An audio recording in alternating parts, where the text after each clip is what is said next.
खेत खलियान से जुड़े रहते थे, वहां जहां कहीं पर भी जाति पाति का भाव नहीं था, सामाजिक समरसता का एक उत्तम उदाहरण था।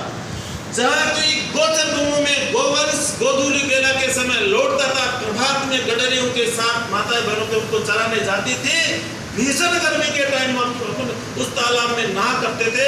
आज वहां अवैध ईंट भट्टू ने उसकी मिट्टियां निकाल ली, अतिक्रमणकारियों ने अतिक्रमण कर लिए, गौ माता पॉलीथीन खा के मरने के लिए जिम्मेदार हो रही है, दर दर घर घर जा रही है, गौ माता की आत्मा रो रही है। इतना ही नहीं, गौ माता के नाम पे कुछ झोला छापते हो, बाबा जी हो, पाखंडी हो, कुछ और कोई वकील हो, कोई नेता हो, जनप्रतिनिधि हो, गौ सेवा समितियां बना रखी हैं और उसका व्यापार का जरिया बना रखा है। मैं कल मेरी आंखों से देख के आता, जेसीबी से रोजाना 1 दर्जन से अधिक गौ माताओं को दफनाया जा रहा है, मिट्टी में जेसीबी से गाड़ा जा रहा है और उस गौ सेवा के नाम पे इन लोगों को मोटा ग्रांट और एक तरह से 2 नंबर की मनी को 1 नंबर में कर रहे हैं।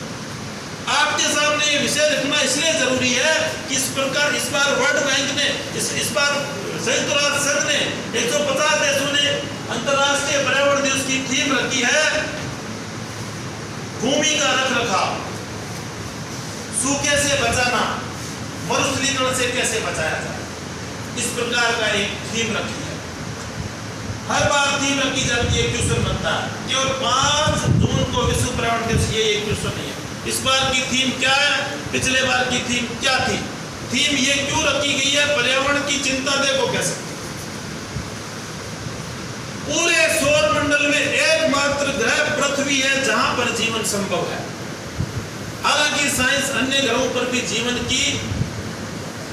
जीवन पाए जाने की पुष्टि का प्रमाण ढूंढ रही है, लेकिन अभी तक इस सौर मंडल में यूनिवर्स में एकमात्र ऐसा प्लेनेट अर्थ है जहां पर सजीव जगत रहता है और इस अर्थ पर भी 75% पर समुद्री जल है, जो मैराइन वाटर है, लवणीय जल है, जो अपने पीने योग्य नहीं है। इस धरा पर मैं भारत माता की जय की जगह धरती माता की जय बोलना पसंद करता हूं कि मेरी धरती माता के उत्तर में हिमालय पर्वतराज हिमालय, दक्षिण में रत्नाकर सागर है जिसमें चांदी जैसे टीले चमचमाते हैं और केसर की क्यारियां श्रीनगर में है मेरी अरावली श्रृंखला पर्वत श्रृंखला, जिनको निशाचरों ने शासन प्रशासन ने राज में बैठे लोगों ने उस अरावली पर्वत श्रृंखला को खोखला कर दिया, बंजर कर दिया। वहां की जैव विविधता, वनस्पति प्रजाति और प्राणी प्रजाति आज शहरी क्षेत्रों में माइग्रेट करने को मजबूर हो रही है। वहां शेर, चीता, भालू, बंदर होते थे, वो गांव की हो रहे हैं, गांव में उनको प्रताड़ित किया जाता है, पिंजरे में बंद हो रहे हैं। लेकिन इस मानव की इस प्रकार की अति रही, इस प्रकार जैव विविधता को खतरा रहा, तो एक स्थिति जैसे आज आप गैस का सिलेंडर लाते हैं, पानी बोतल में लागे, आपके पीठ पे ऑक्सीजन का सिलेंडर नहीं हो जाए तो मेरे को बता देना। और इसका दृश्य आपने देखा था कि कोरोना में कैसे ऑक्सीजन की सिलेंडर की डिमांड बढ़ी थी, लेकिन इन लोगों ने, गैर जिम्मेदार लोगों ने कोरोना जैसी आपदा को भी अवसर में रूप में काम में लिया और दबाव पूर्वक, प्रेशर पूर्वक उनको टॉर्चर कर करके 1, 2, 3 तक कोरोना की डोज लगाई और डोज के दुष्परिणाम आ रहे हैं कि हमारे छोटे छोटे युवा नौजवान बाथरूम में नहाते बाहर निकलते तो हार्ट अटैक से मर रहे हैं। अपना शरीर किसी भी रसायन को बाहर से स्वीकार नहीं करता है और आप जबरदस्ती डालोगे तो वो मना भी नहीं करता है। आप जबरदस्ती इंजेक्शन लगाओगे, वैक्सीनेशन कराओगे, जबरदस्ती मेडिसिन खाओगे तो मना नहीं करेगा, लेकिन अपने शरीर में ऑलरेडी 250 प्रकार के केमिकल सीक्रेट होते हैं। अपने शरीर एक ऐसी मशीन बनाई है जिसमें सारे केमिकल, एंजाइम, हार्मोन सब बनते हैं। आपको अपनी दिनचर्या को व्यवस्थित रख के ब्रह्म मुहूर्त में 4:30 बजे उठकर अत्यधिक परिश्रम करके विद्यार्थी के लिए परिश्रम में सूर्य की तरह लगातार जलता रहना ताकि आप सूर्य की तरह चमको। आपको सतत रूप से विद्यार्जन का काम नहीं छोड़ना है। ऐसे अपनी दिनचर्या को व्यवस्थित रखोगे तो आपके हार्मोन जो बैलेंस है, आपका तंत्रिका तंत्र का जो है या पाचन तंत्र आपका सही रहेगा और आप जो सुखार्थी को विद्यार्थी को सुख नहीं। कई बच्चे जिनके घर में 2-2 बीघा में मकान है, 2-2 मंजिला भवन है, वो 1 बाई 1 की लाइब्रेरी में जाना पसंद करते हैं। भाई बेटा कहाँ जा रहे हो? बोले लाइब्रेरी में। क्यों? यहाँ घर में डिस्टर्ब होता है। जिस माँ बाप ने अथक परिश्रम से खून पसीने से मकान बनाया, उसके लगभग 20-20, 25-25 सीढ़ियाँ बनाई जहाँ आराम से आदमी बोरी बिछान करके बैठ सकता है, वो काम के डर के मारे है ना वो लाइब्रेरी में जाता है, ऐसी वैसी में जाके बैठता है। 1 घंटा आने का, 1 घंटा जाने का, वहाँ एक दूसरे के मुंह देख के वापस घर लौट जाते हैं, फिर कहते हैं 6 घंटे पड़ गया। मोबाइल आपका दुश्मन बन गया है कि अपन मानव प्रजाति हैं, हिंदुस्तान में मैन पावर ज्यादा है, आप यंत्रों पर निर्भर हो गए हैं। जैसे ये माइक नहीं लगे तो भी मेरी आवाज पीछे चली जाएगी, अपने डिपेंडेंसी होगी, अपने यंत्रवत हो गए। अपने को यंत्रों से दूरी बढ़ानी है, अपने मैन पावर है, अपने में 206 हड्डियां, 339 पेशियां, 1400 ग्राम का ब्रेन है, कानों में तीनों में 3 माइलेसिस का सिस्टम में हड्डियां हैं, 250 ग्राम का अपना 350 ग्राम का हार्ट है, 2 लंग्स है, किडनी है 450-400 ग्राम की। इनको आप बैलेंस रखो।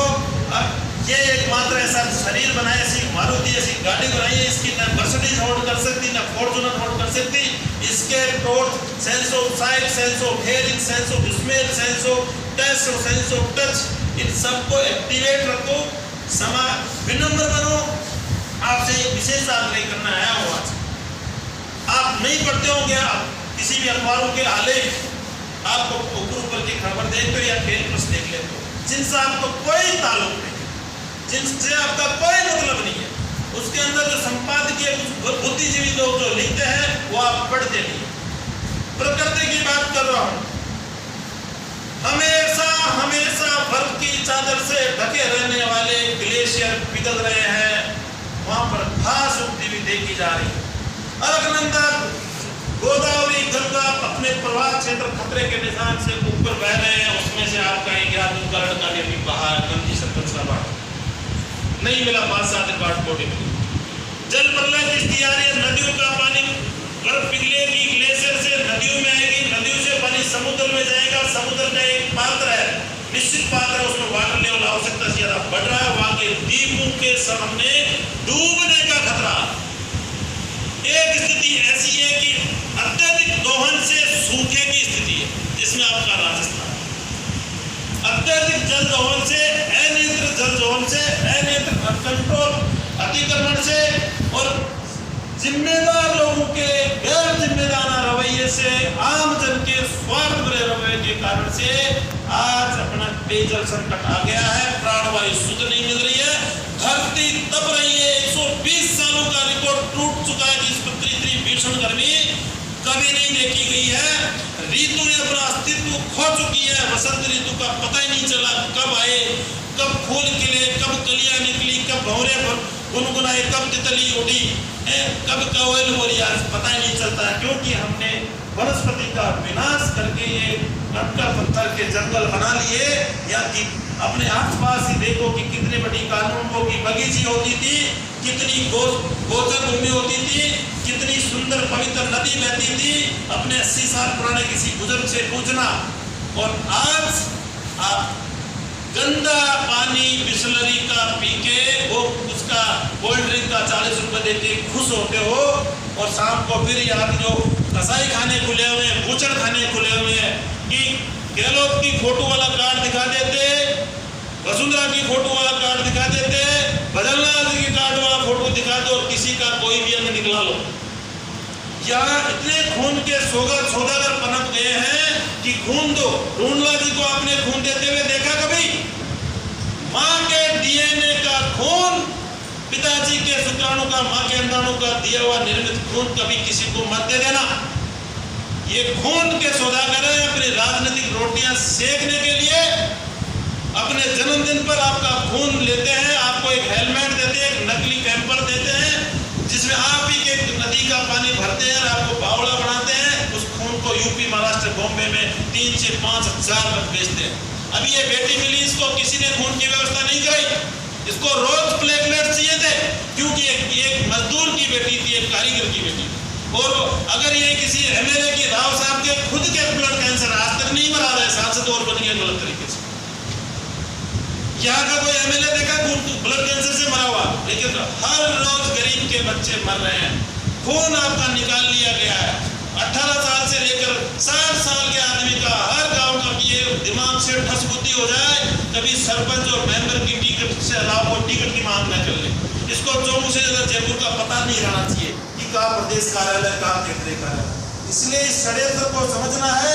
जहाँ जिस घर में रहते हो अपनी बुजुर्ग दादी से पूछना कि वो चींटी को क्यों आटा डालती है।